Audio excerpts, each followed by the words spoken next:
Jadi salam dan selamat siang untuk kita semua. Selamat siang. Di sini saya sebagai pembawa acara, saya akan menyampaikan beberapa sapaan kita, yaitu kita berterima kasih karena kita sudah bisa mengikuti akan kegiatan yang dilakukan oleh Pak Agus, yaitu kita melakukan diskusi terkait dengan kegiatan calon guru penggerak. Dan oleh karena itu di saat ini kami memberikan waktu dan kesempatan kepada Pak Agus untuk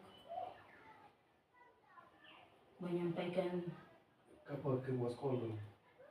Kami memberikan waktu dan kesempatan kepada Bapak Kepala Sekolah yang dalam hal ini mewakili, yaitu Ibu Evi. Terima kasih atas waktu dan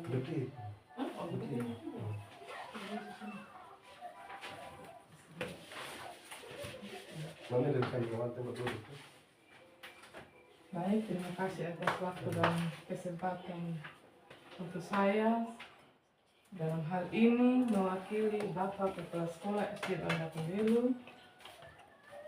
Shalom dan selamat siang untuk kita semua. Shalom. Terima kasih.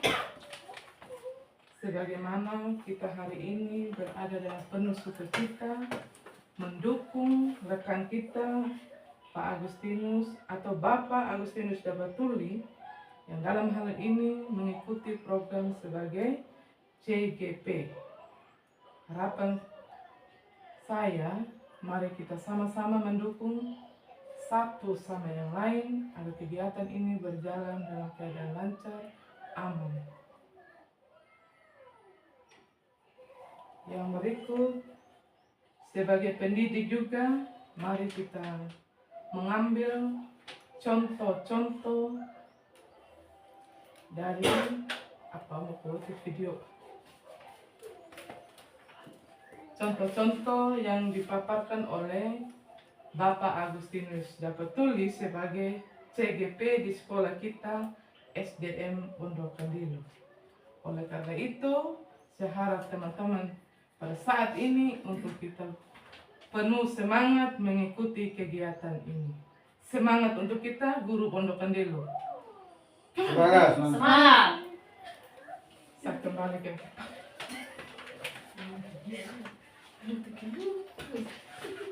Jadi terima kasih atas beberapa sapaan dari Bapak Kepala Sekolah yang dalam hal ini yang mewakili, yaitu Ibu Evi. Terima kasih kami ucapkan. Itu adalah beberapa kata motivasi yang diberikan kepada kami, terlebih khusus kepada Pak Agus yang dalam hal ini melakukan kegiatannya, yaitu belajar sebagai calon guru penggerak. Dan saat ini kami memberikan waktu dan kesempatan kepada Pak Agus untuk menyampaikan juga beberapa kata sapaan. Waktu dan kesempatan yang diberikan. Baik, terima kasih yang terhormati Bapak Kepala Sekolah mewakili Ibu Evi dan teman-teman guru. Saat siang hari ini saya memang minta waktu sedikit untuk saya presentasikan hasil pendidikan saya selama beberapa bulan di pendidikan guru penggerak. Lalu terima kasih untuk waktu yang sudah disiapkan. Presentasi ini bertujuan untuk pertama sebagai syarat kami unggah tugas di modul 1.4 tentang budaya positif. Yang kedua sebagai refleksi kembali dari pembelajaran 1 sampai dengan pembelajaran 1.4 yang sudah kami lakukan. Jadi fungsinya sebagai alat kontrol, kami telah menguasai materi dari materi pertama sampai dengan materi hari ini. Seperti itu kira-kira. Untuk selanjutnya nanti sebentar akan berkembang di teman-teman materi yang akan saya sampaikan. Demikian pembicara, saya kembali. Terima kasih. Terima kasih untuk calon guru penggerak. Dan kembali lagi pada saat ini kami masih mau memberikan kesempatan kepada Bapak sebagai calon guru penggerak untuk memaparkan materi. Waktu dan kesempatan kami berikan. Baik, silakan.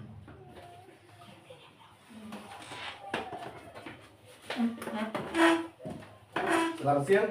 Siang. Masih semangat? Semangat. Oke. Kita minum kopi dulu. Nanti saja. Tinta tuh kamu yang mana?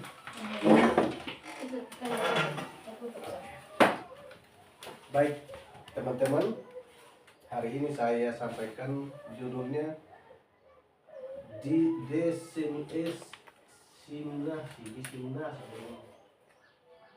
ini diseminasi budaya positif, artinya penerapan budaya positif. Jadi ini diskusi bersama rekan guru SD Masih Hondilu. Yang disebut budaya positif yang ini. Nah, ada perubahan paradigma belajarnya, ada disiplin positifnya, ada motivasi dan seterusnya di belakang. Tapi perlu saya garis bawahi bahwa diseminasi budaya positif ini adalah bagaimana kita menerapkan budaya positif di lingkungan sekolah kita, dimulai dari diri saya. Diri saya ini sebagai pribadi yang dahulu melaksanakan budaya positif seperti itu. Jadi pertama-tama kami diharapkan bisa memberikan budaya positif kepada anak-anak di kelas saya, lalu saya bisa menyebarkan budaya positif di lingkungan sekolah saya, bahkan di lingkungan masyarakat sekitar sekolah. Itu yang diharapkan. Lalu ada perubahan paradigma belajar ini bermana sebagai cara pandang terhadap proses pembelajaran. Satu sisi dilihat bahwa siswa atau peserta didik sangat dominan pengaruh dalam proses pembelajaran. Ini juga masuk dalam disiplin positif. Kita harus pahami dulu pengertiannya, sehingga ketika kita terapkan budaya positif di sekolah, kita sudah leluasa karena berawal dari kita paham definisi dari istilah-istilah tentang perubahan disiplin positif. Ini disiplin positif adalah menumbuhkan disiplin yang didorong dari dalam diri anak tanpa hukuman dan hadiah. Jadi keluarga memerlukan aturan dan batasan yang jelas tentang apa yang boleh dan tidak boleh dilakukan dalam kepentingan bersama. Disiplin positif juga suatu cara mengajarkan murid bertanggung jawab serta menumbuhkan kesadaran diri berdasarkan nilai-nilai kebajikan yang dimiliki. Itu tentang disiplin positif. Jadi disiplin positif itu adalah menumbuhkan disiplin yang didorong dari dalam diri anak tanpa hukuman atau hadiah. Jadi sebagai contoh tadi itu ada anak yang berkelahi. Kalau di pendidikan guru penggerak, seperti apapun masalahnya siswa atau murid, itu kita guru tidak bisa ambil tindakan yang istilahnya agak kasar. Jadi kita adakan pendekatan dari hati ke hati. Kita istilahnya kalau di sekolah itu kita bercerita dengan anak. Seperti apapun masalahnya kita hanya butuh cerita. Langkah-langkah cerita itu ada. Kalau di kami bilang dia itu restitusi di sini. Nah, ini ada motivasi dulu. Nanti untuk kita sampai ke bagaimana cara kita adakan pendekatan terhadap anak-anak yang bermasalah atau memiliki masalah di sekolah, nanti sebentar. Kita paham dulu definisinya dari motivasi perilaku manusia. Baik. Motivasi adalah dorongan yang datang dari manusia dengan kesadaran atau ketidaksadaran untuk melakukan sesuatu yang berkaitan dengan tujuan tertentu. Untuk menghindari ketidaknyamanan atau hukuman, mendapat imbalan penghargaan dari orang lain. Ketiga, untuk menjadi orang yang mereka inginkan. Menjadi orang yang mereka inginkan itu mereka bisa anggap kita sebagai contoh, mereka bisa anggap kita sebagai teman. Nah, di kebutuhan dasar manusia ini ada kebutuhan bertahan hidup, kebutuhan kasih sayang, dan rasa diterima, penguasaan, kesenangan, kebebasan. Ini semua ini harus dimiliki oleh manusia, dan lebih khusus bukan terlebih khusus termasuk umur kita. Bahkan kebutuhan ini dari dasar ini kita sudah tidak kasih di siswa kita, di murid kita. Ke depan mereka akan merasa bahwa mereka tidak punya ini, mereka tidak punya kesenangan, mereka tidak punya kebebasan, mereka tidak punya kasih sayang dan rasa diterima. Nah, contoh kasus-kasus yang terjadi di sekolah itu macam sekarang mungkin karena di rumahnya anak itu tidak punya kasih sayang dan rasa diterima, atau mungkin juga karena kebebasan tidak ada, atau mungkin juga karena kesenangannya tidak dipenuhi, sehingga ketika sampai di sekolah murid ini dia lebih cenderung untuk dia capai kebebasannya, capai kesenangannya, dia buat hal-hal yang temannya tidak suka atau kita juga guru tidak suka. Pola pendekatannya seperti yang saya sampaikan tadi ada namanya restitusi. Ya, ini budaya-budaya yang ada di kita ini. Peran saya dalam menciptakan budaya positif di sekolah ada motivasi perilaku manusia, posisi kontrol restitusi, keyakinan sekolah atau kelas, dan ada segitiga restitusi.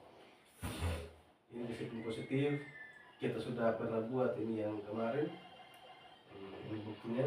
Terus ada disiplin positif, lalu ada apa dia bilang?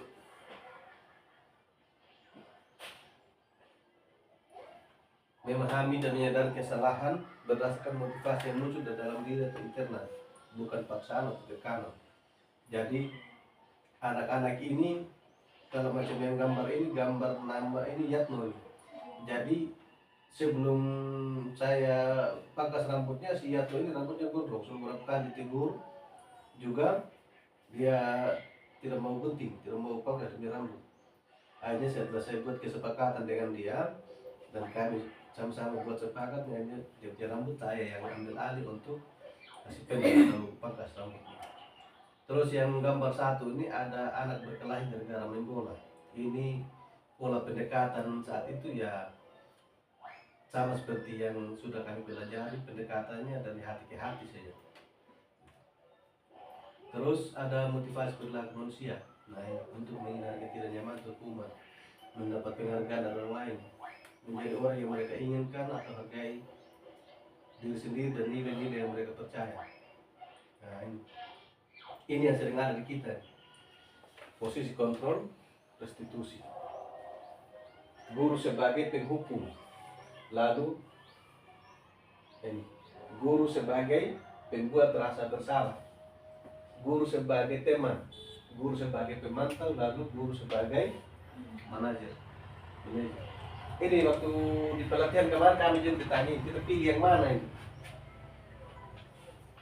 Waktu itu kami sama-sama pilih sebagai teman, ya toh? Betul, so kita sebagai teman ya. Posisi kontrol, guru sebagai penghukum, atau kita pernah guru sebagai penghukum. Guru sebagai penghukum itu kalau anak sudah buat salah kita hukum dia. Ada push up-nya, ada cubit-cubit sedikitnya. Lalu guru sebagai pembuat rasa bersalah. Pembuat rasa bersalah itu misalnya ini siswa sudah datang lambat, lalu dia sudah datang lambat, kita punya cara tanya, kau datang lambat terus saja, tidak bisa kau datang lebih cepat sedikit. Nah, ini anak ini dia tidak tahu, dia punya, kita juga tidak tahu masalahnya di mana dari rumah sampai dia buat bersalah seperti itu, dia lambat seperti itu. Jadi harusnya kalau menurut yang sudah kami pelajari, si anak ini kita panggil setelah dia sudah lambat datang, panggil dia, kita cerita sudah kenapa bisa lambat, tanyakan masalahnya. Jadi kita ambil posisi sebagai teman. Nah, jadi dia ceritakan masalahnya dari rumah sampai dia lambat, dia bangun tidur saja lambat, itu sudah satu masalah buat dia. Lalu kita bagaimana caranya kita arahkan dia, atau kalau begitu besok jangan lambat lagi. Saya bisa bantu buat kasih jalan keluar kalau engkau mau datang cepat. Jalan keluar dan saatnya adalah kalau misalnya ini anak datang lambat, kita berfungsi sebagai teman. Lalu dia minta kita punya saran untuk dia bisa datang lebih cepat. Jalan keluar yang kita buat bagaimana kita? Nah, kita minta dia, kasih dia saran. Kalau begitu jangan bangun lambat. Besok kan bangun, kalau bisa dilihat lambat, besok bangun harus cepat dari sedikit. Ya, guru sebagai pemantau. Guru sebagai pemantau dia hanya pantau saja dengan anak. Ada kesalahan yang murid sudah. Nah itu udah punya kesalahan bagaimana? Kita perbaiki saja. Jadi tidak ada nilai tambah untuk anak yang dia dapat dari hasil itu. Ini sebagai manajer lebih bagus lagi. Jadi dia berperan sebagai guru, berperan sebagai pemimpin yang memetakan kebutuhan anak atau masalah anak dengan lebih teliti. Jadi anak ini kalau misalnya berkelahi atau yang lambat tadi misalnya, dia akan ambil posisi sebagai manajer di guru. Lalu dia tanyakan kenapa bisa lambat. Semua masalah anak itu dia tulis, lalu dia kasih solusi. Nah, ini masalahnya itu lambat gara-gara bangun lambat. Jadi supaya jangan bangun lambat, ya harus tidurnya lebih cepat misalnya, sehingga datangnya juga lebih cepat. Itu contoh sebagai manajer. Jadi ini kita harus pegang ini, bukan hanya kami di guru penggerak, saya teman-teman juga harus pegang ini. Materinya ada. Nah ini sudah kita buat sama-sama di kelas ya. Keyakinan kelas atau keyakinan sekolah. Saya ambil yang keyakinan kelas saja. Keyakinan kelas itu sama dengan kesepakatan yang ada di kelas. Beda dengan peraturan kelas. Peraturan kelas itu dia lebih cenderung apa? Lebih cenderung sifatnya ada sanksi dan ada hadiah kalau ini peraturan kelas. Kalau keyakinan kelas itu kesepakatan. Kesepakatan di kelas, makanya kita mau belajar ini seperti apa kira-kira. Misalnya ada anak yang bilang kita belajar pukul lebih banyak alat peraga kita pakai, jangan begini saja. Oke, itu kesepakatan. Satu, kita belajar gunakan alat peraga. Apalagi untuk ini sekolah ini kelas kita lebih rapi apa? Yang piket harus tentukan datang lebih duluan pagi. Oke, datang lebih duluan pagi yang piket. Apalagi harus datang sebelum jam belajar. Nah, itu keyakinan kelas semua, kesepakatan yang kita buat di kelas. Jadi anak melanggar keyakinan atau kesepakatan yang dibuat di kelas, dia tidak punya hukuman, tidak punya sanksi, tidak punya hadiah. Dia hanya dibentuk berdasarkan ini tadi. Beda kalau yang sifatnya peraturan. Jadi anak ini kalau sifatnya peraturan, anaknya dibentuk berdasarkan hadiah atau hukuman yang dikasih atau sanksi. Cara kondisi positif pada murid.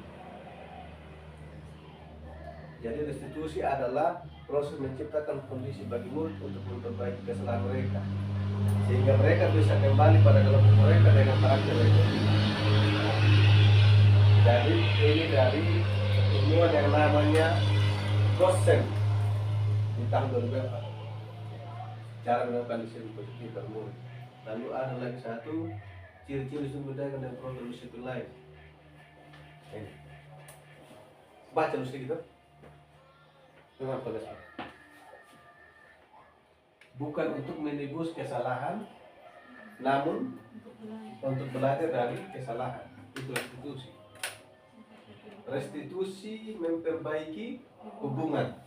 Jadi, restitusi adalah tentang memperbaiki hubungan dan memperkuatnya. Restitusi juga membantu murid-murid dalam hal mereka ingin menjadi orang seperti apa dan bagaimana mereka ingin diperlakukan. Restitusi adalah proses refleksi dan pemulihan. Proses ini menciptakan kondisi yang aman bagi murid untuk menjadi jujur pada diri mereka sendiri dan mengevaluasi dampak dari tindakan mereka pada orang lain. Ketika proses pemulihan dan evaluasi diri telah selesai, maka bisa mulai berpikir tentang apa yang bisa dilakukan untuk menyusulkan kepada orang lain yang menjadi korban. Ini saya selalu bahasa kemarin di PPG ini, materinya ada juga restitusi. Nah, jadi dibagi ciri-ciri restitusi yang membedakan dengan program disiplin lain.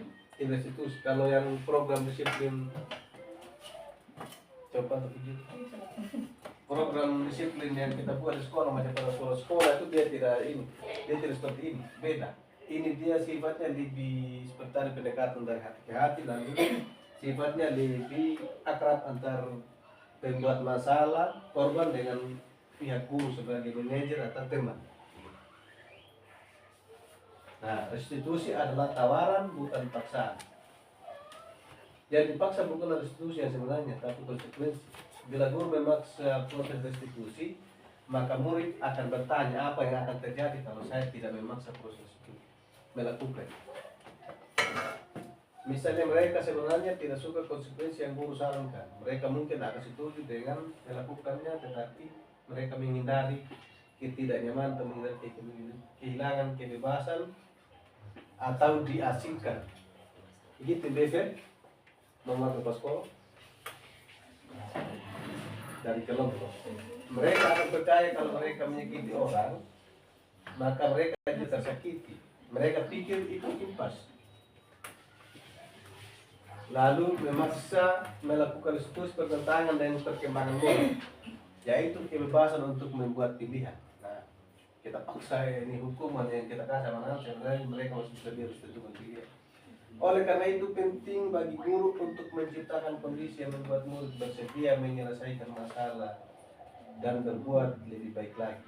Jangan berkata tidak apa-apa kok, berbuat salah itu manusiawi. Semua orang pasti pernah berbuat salah. Atau pembicaraan ini bersifat tawaran bukan paksaan. Bukan mengatakan kamu harus lakukan ini. Kalau tidak maka tidak ada begitu. Restitusi menuntut untuk melihat dalam diri. Kamu ingin menjadi seperti apa? Kalau kamu akan terlihat, terdengar atau terasa seperti apa kalau kamu sudah menjadi orang yang seperti itu? Apa yang kamu percaya tentang bagaimana orang memperlakukan hal lain, orang lain? Kalau tidak, lalu apa yang kamu percaya? Nah ini contoh-contoh. Menstabilkan diri kita. Membuat kesalahan adalah proses pembelajaran. Pada tindakan yang salah, menekankan bahwa setiap tindakan pasti ada alasan penyebabnya. Menanyakan keyakinan, pertanyaan, menunjukkan motivasi mereka. Jadi, yang ini nomor satu menstabilkan identitas. Kalau anak sudah bersalah, kita pastikan dia itu kesalahannya dia sudah.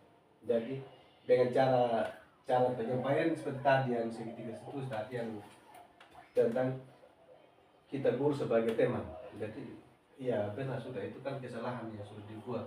Tidak apa-apa semua orang buat salah, tapi kan ini kesalahan yang dibuat pasti ada jalan keluarnya. Nah ini dia punya menstabilkan itu. Pada tindakan yang salah, kita pastikan bahwa ini yang pelaku ini dia terima kesalahan itu. Nah, jadi kita valid, jadi kita sahkan tindakan itu salah. Lalu menyanyikan keyakinan. Benar dia salah. Kalau sudah bilang iya, apa yang harus diperbuat? Kaitan dengan filsafat lain, saya sudah pernah dulu di apa? Waktu pendampingan video. Kaitan dengan filosofi pendidikan Ki Hajar Dewantara, menuntun anak sesuai kodrat alam dan kodrat zaman, berdasarkan ingat sosok tulodo, ingat zaman karso dan tuturi andaya.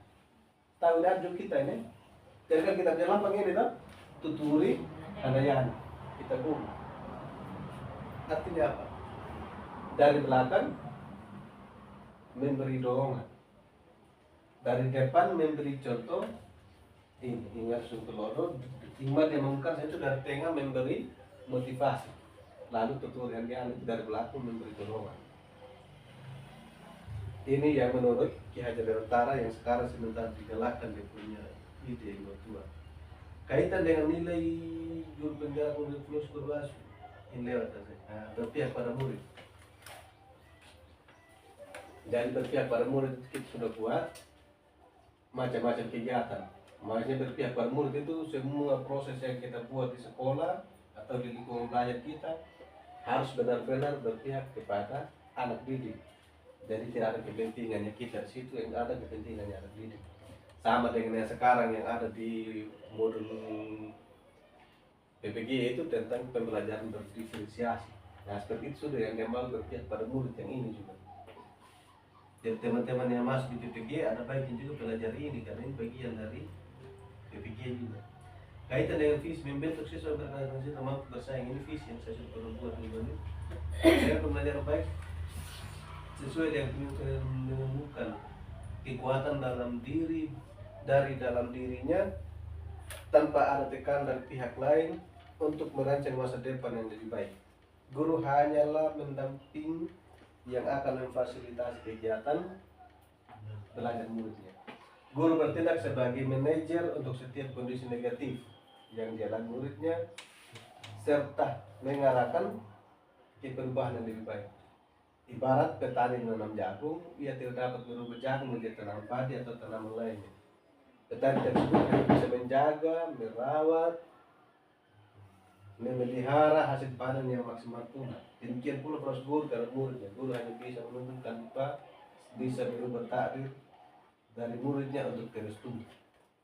Ini yang Ki Hajar Dewantara sampaikan. Dan terakhir, terima kasih. Demikian hasil paparan saya untuk hari ini, teman-teman. Mungkin setelah ini ada sesi tanya jawab atau sesi saran usul. Tapi sebelumnya saya ucapkan terima kasih untuk kesempatannya. Waktu saya kembalikan. Terima kasih. Assalamualaikum warahmatullahi wabarakatuh. Waalaikumsalam warahmatullahi wabarakatuh. Bisa kembali.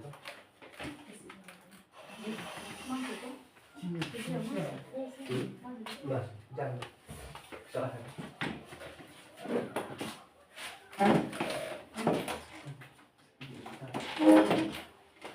Jadi terima kasih kami sampaikan kepada Pak Agus sebagai calon guru penerap yang sudah memaparkan beberapa materi terkait disiplin positif.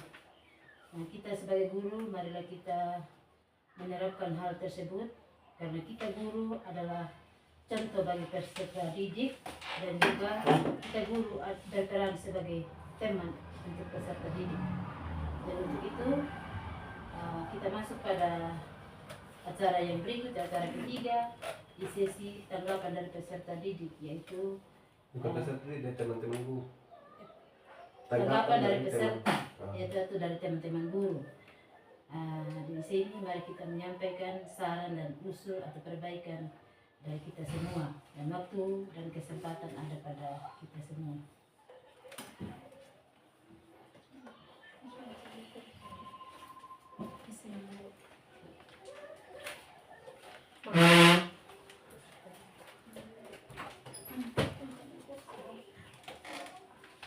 Saran? Apa pertanyaan begitu?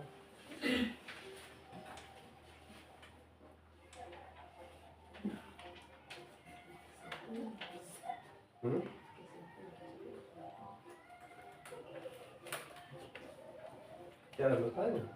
Dari saya, Bapak. Iya. Terima kasih atas waktu dan kesempatan yang diberikan kepada kami. Di sini setelah saya ikuti dari paparan materi yang disampaikan oleh Bapak CGP, sangat membantu kami sebagai guru kelas yang mengadakan di sekolah SD Masih Panutundelu dalam hal ini menerapkan budaya positif kepada peserta didik yang ada di lingkungan sekitar. Bagi kami rekan di sini bangga dan senang ketika ada rekan atau teman yang masuk atau mengikuti program sebagai CGP. Mudah-mudahan ke depannya kami bisa memiliki hal-hal atau mengambil hal-hal baik dari setiap materi yang dipaparkan oleh Bapak Agustinus Tertulis sebagai CGP di SD masih di Pondok Kandil. Sangat positif bagi kami sebagai guru-guru kelas di sekolah tersebut SD masih Pondok Kandil. Semangat untuk kita semua guru-guru baik dari guru kelas rendah maupun ke guru kelas tinggi. Terima kasih, saya kembali.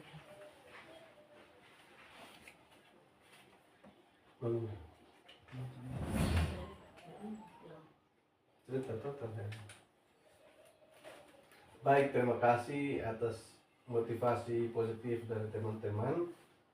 Saya rasa apa yang saya lakukan ini hanyalah sebuah awal dari perjuangan kita bersama untuk sekolah kita ini. Jadi hal-hal yang sifatnya baik itu yang disebut dengan budaya positif.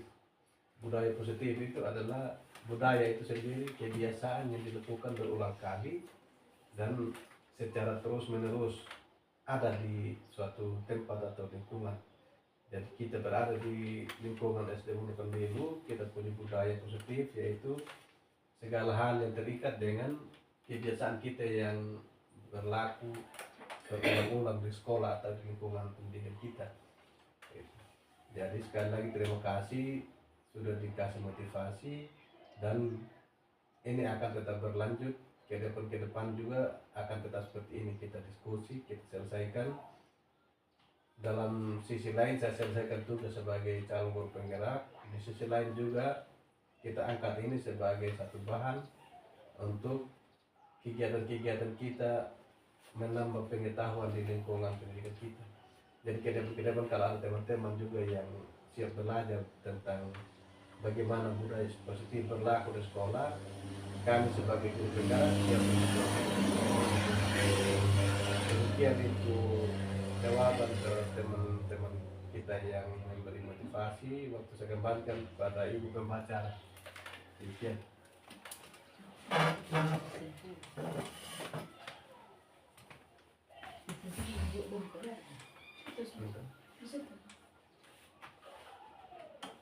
Bisa ambil.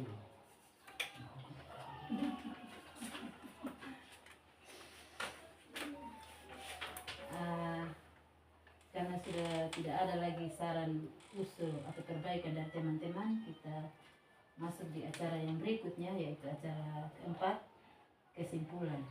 Waktu dan kesempatan juga kami berikan kepada Pak Agus selaku calon guru penggerak. Baik, kesimpulan terakhir, budaya positif ini ada di sekolah kita masing-masing, dan terlintas budaya positif ini ada di SD Basi Wonokendilu. Bila mana dia berlaku, apabila kita sebagai penghuninya benar-benar menerapkan sebagai satu kebutuhan, bukan tantangan atau bukan halangan, dia berupa kebutuhan yang harus ada. Lalu yang berikut, budaya positif ini juga dia berlaku secara kontinu atau terus menerus. Dia tidak berlaku untuk satu semester atau satu bulan atau satu tahun, tapi dia akan berlaku dari tahun ke tahun, dan perlu ada perubahan dalam pola kesepakatan atau keyakinan kelas atau keyakinan sekolah. Kita sesuaikan dengan kondisi kelas kita masing-masing, lalu kita kondisikan dengan sesuai kondisi sekolah kita masing-masing, kondisi sekolah kita. Itu tentang budaya positif. Dan sampai dengan saat ini masih ada beberapa budaya positif yang belum berlaku di sekolah kita, yang akan dan perlu kita rubah atau kita revisi ke depan. Semoga saja dalam beberapa waktu ke depan ini kita masih punya kesempatan untuk kita duduk bersama lagi, sehingga budaya positif ini benar-benar dia menjadi satu kesatuan dalam lingkungan pendidikan di estimasi Wonokendilu. Demikian kesimpulan yang saya sampaikan hari ini. Terima kasih untuk waktunya, saya kembalikan. Terima kasih.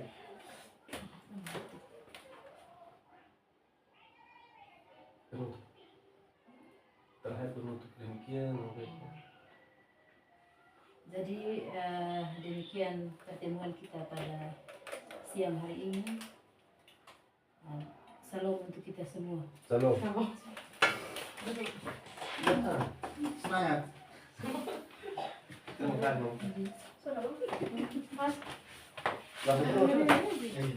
Dapat saya.